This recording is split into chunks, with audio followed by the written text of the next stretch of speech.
वो जो मेरे करीब रहते हैं, जिन्हें मैं अपना कहता हूँ, कह देते हैं सब जो उनके दिल में होता है मेरे मुंह पर।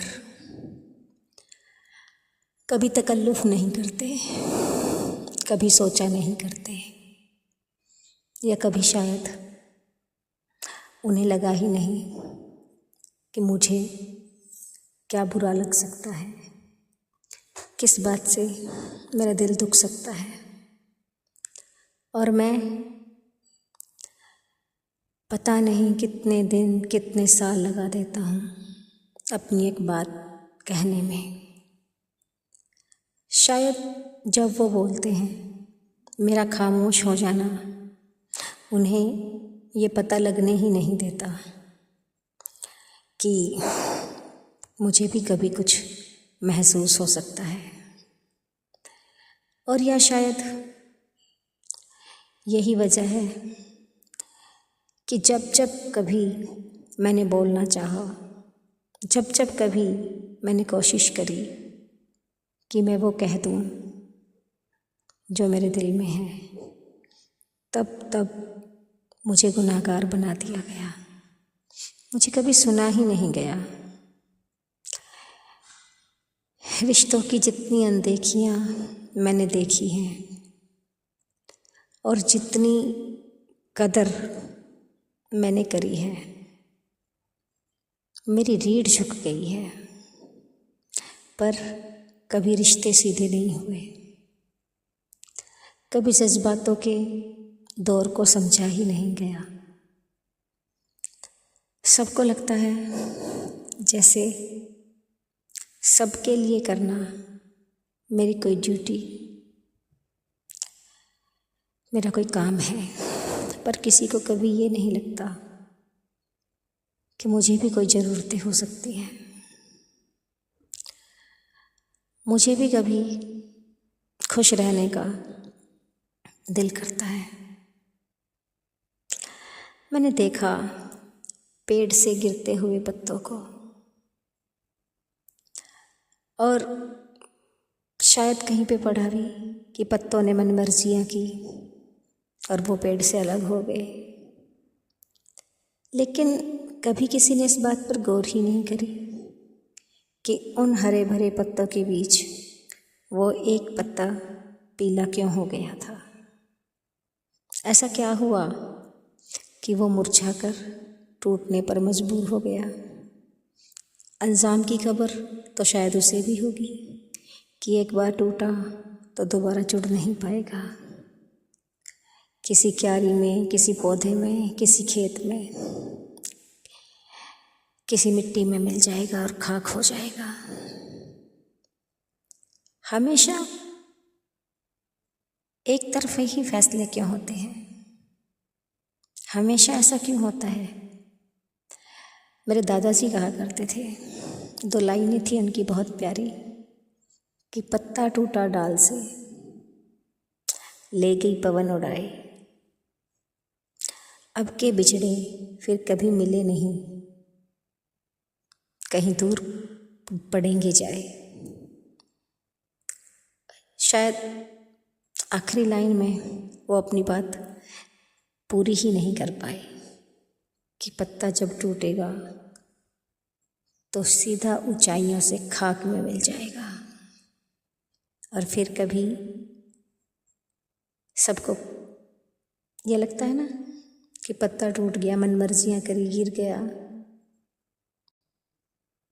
पेड़ को भी एहसास होगा, अब ना होगा तो पतझड़ में होगा कि क्यों अनदेखी करी, क्यों नहीं समझा कि कब इन्हें अपनापन चाहिए था। वो तो खाक हो गया है। वो जो लौट चले जाते हैं दूर, मुड़ के कभी वापस नहीं आते। जिनके नसीब में बिछड़ना लिख दिया जाता है, और ज़रूरी नहीं है कि कोई दूर जाकर ही बिछड़ता है। कई बार लोग एक घर में, एक कमरे में रहकर भी बिछड़ जाते हैं। उनके एहसास इतनी दूर चले जाते हैं कि फिर लौटना मुमकिन ही नहीं हो पाता। वो जो दूर जाकर बिछड़ते हैं वो शायद कहीं ना कहीं फिर भी ठीक रहते हैं, पर वो जो एक घर में एक कमरे में बिछड़ते हैं ना, बहुत पीड़ादायक होता है। रिश्तों की अनदेखी, जज्बातों का ना समझा जाना, या सिर्फ अपने आप के लिए समझना, अपने आप के लिए सोचना, और फिर एक पल में किसी को गुनाहगार बना देना। बहुत हिम्मत लगती है उन अपनों से दूर जाने में जिनको जहाँ पसीने की ज़रूरत थी खून बहाया हो, जहाँ अपने लिए कभी कुछ सोचा ही ना हो, ना दिन देखा हो, ना रात देखा हो, ना किसी की सलाह पे ध्यान दिया हो। ऐसा नहीं है कि हमें कभी कोई बताता नहीं। समय के हिसाब से वक्त पर जो लोग होते हैं, जो हमारा भला चाहते हैं, हमारे वेल विशर होते हैं, वो समझाते हैं हमें ज़िंदगी की बारीकियों को, क्योंकि उन्होंने चली होती हैं वो राहें। पर हम सोचते हैं हम नए ज़माने के लोग हैं, हमारे पैरों में नए जूते हैं जो तकलीफ़ नहीं होने देंगे। हम भूल जाते हैं इस बात को कि सफ़र की थकान अच्छे जूतों से ख़त्म नहीं होती, वो तो मंजिल पर पहुंचकर पता चलता है कि आपके जूते वाकई कामयाब अच्छे थे या सिर्फ महज दिखावा था। हम उनकी सलाह को दरकिनार कर देते हैं और हम कहते हैं हमें सब पता है। वो हमें समझाते हैं और इतना समझाते हैं कि अगर हम समय से वक्त के हिसाब से मान जाएं तो फिर ये जो आज मुझे कहना पड़ रहा है, न जाने वो सुनेंगे भी, समझेंगे भी, पर यकीनन जो भी कोई सुनेगा ये आपके दिल को ज़रूर लगेगा।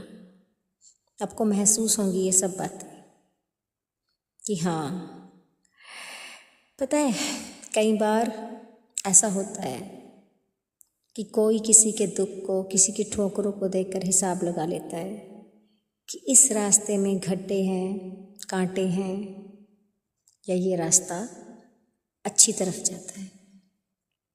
और कोई मेरे जैसे अनसुलझे लोग, बेतरतीब लोग, जज्बातों के मारे हुए लोग तब तक नहीं समझ पाते जब तक उनके पैर ठोकर लग कर बार बार जख्मी होकर चलने से इनकार ना करते। वो जवाब दे जाए पैरों के छाले कि अब हम नहीं चल पाएंगे, तब तक ये समझ में ही नहीं आता कि रुकने की ज़रूरत है, ठहरने की ज़रूरत है, अब और नहीं चला जाएगा। और वो जिनके लिए हम मंजिलें बनाते फिर रहे थे, जिनके लिए हमने रास्तों के कांटे, रास्तों के पत्थरों को चुना था, वो उन रास्तों पर ऐसे चलते हैं मानो हम कहीं उन्हें दिख ही नहीं रही हों। वो इतनी अनदेखी करते हैं कि हम उन्हें कहीं दिख ही नहीं पाते। हमारे पैरों के छाले, हमारे पैरों की चोट, थकान, सब उनके लिए ऐसे होती है जैसे कभी कुछ हुआ ही ना हो। और वो फिर बड़ी शान से एक छोटी सी लाइन बोलते हैं, तुमने आखिर किया ही क्या है।